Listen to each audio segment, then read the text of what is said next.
They told America this was a hearing about anti-Semitism. But what you're about to watch isn't just a conversation about hate, it's a live demonstration of something deeper. Because when anti-Semitism shows up in plain sight, some people don't confront it. They reframe it, they soften it, they redirect it toward politics, toward process, toward anything except accountability. And here's the question nobody wants to answer out loud. Why is it so hard for our elites to say, clearly, what happened on these campuses and who enabled it? Watch closely, because what happens next shows you exactly why this is spiraling. Ms. Solomon, I want to be sure I understand your testimony.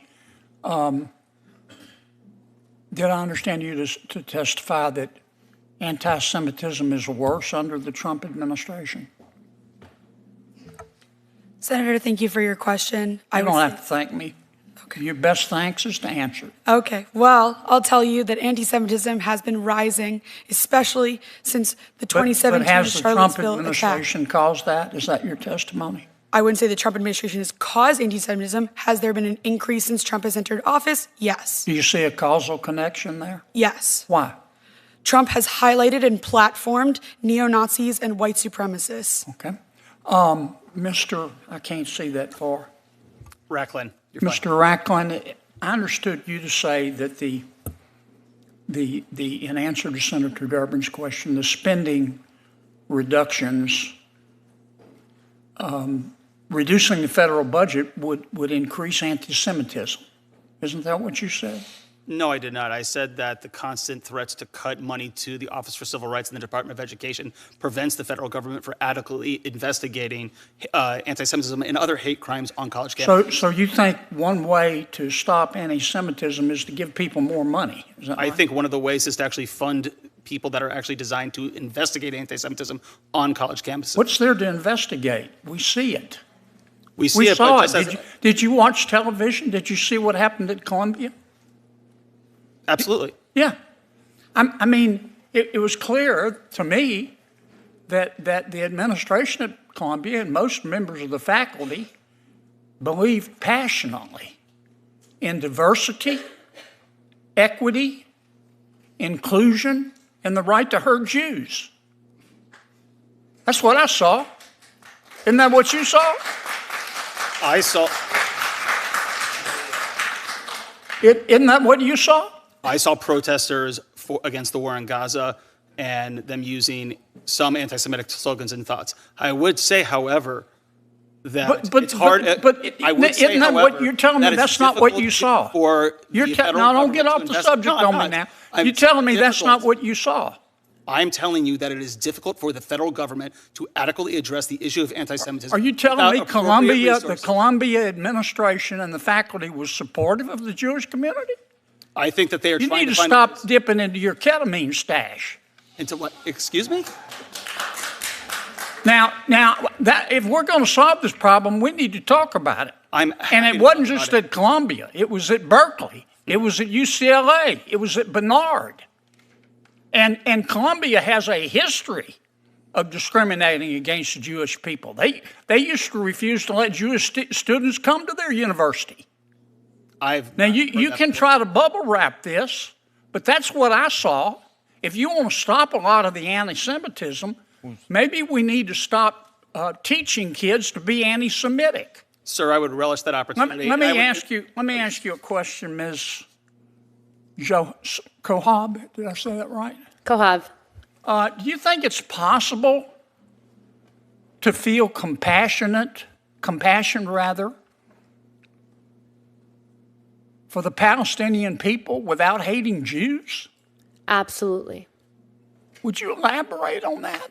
Because it looks to me like many of our Ivy League universities, they weren't the only ones. Some universities handled it well. Vanderbilt, University of Chicago, Tulane. But it looks like the administration was teaching kids you got to pick a side. Mm-hmm. You either have to hate Jews or you have to be for Hamas. You can't be.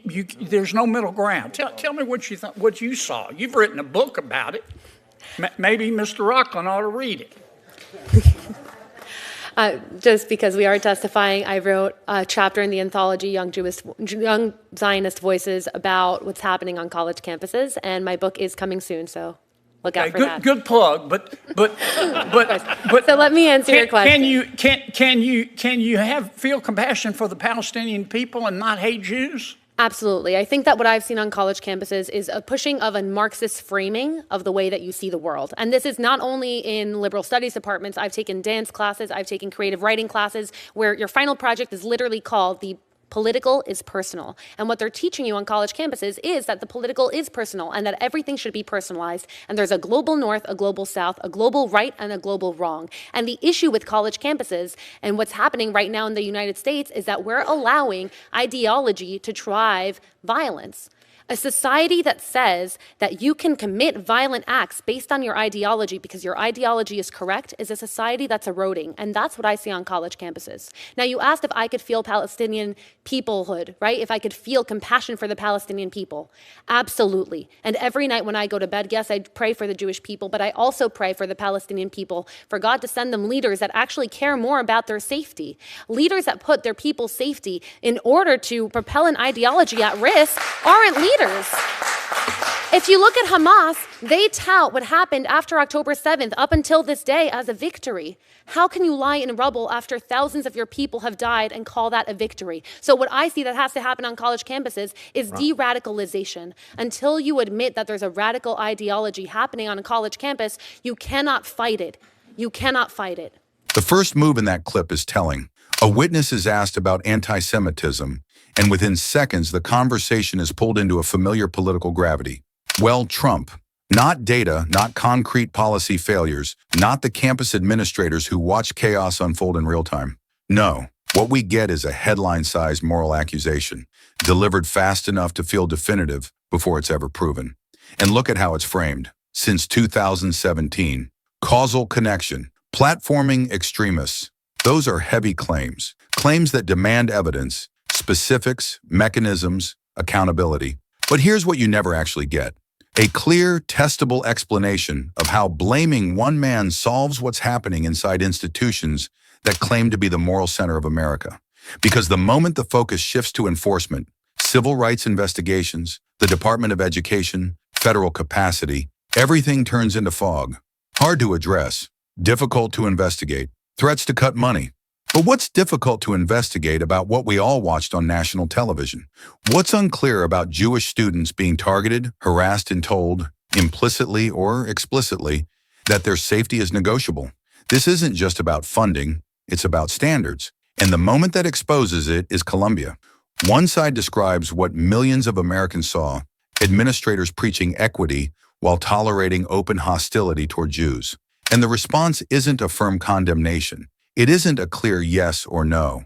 Instead, it's language designed to shrink the problem down until it fits inside a comfortable narrative. Protesters against the war, some anti-Semitic slogans, some thoughts, some, as if hate becomes acceptable when it's wrapped in a political cause. And this is where the whole thing breaks open, because you can watch a moral double standard form in real time. If a crowd targeted almost any other group on those campuses, the university would call it violence. They'd call it harm. They'd call it unacceptable. But when it's Jews, suddenly everyone becomes a poet. Suddenly everyone becomes a sociologist. Suddenly it's complicated. This isn't just hypocrisy, it's permission. Permission for the radical fringe to push further. Permission for administrators to delay action until cameras arrive. Permission for activists to pretend intimidation is justice. Then comes the most important pivot of all. Can you feel compassion for Palestinians without hating Jews? Yes, of course you can. And that's exactly why this should enrage every decent person. Because the problem isn't compassion. The problem is an ideology, taught, rewarded, and enforced, that divides the world into oppressors and oppressed and then treats aggression as virtue, as long as it's aimed at the right target.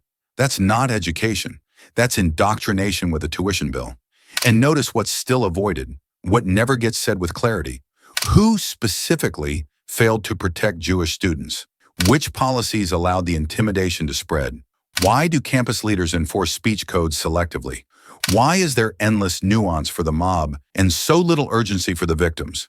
This isn't just a tense exchange. It's a mirror, showing how America's most influential institutions talk about hate when it's politically inconvenient, how they minimize it, rebrand it, and let it metastasize. And if we can't name the problem honestly, we already know what happens next. If you want accountability instead of euphemisms, hit like, subscribe, and share this. And in the comments, tell me what you heard them avoid saying out loud and why, because the silence is the story.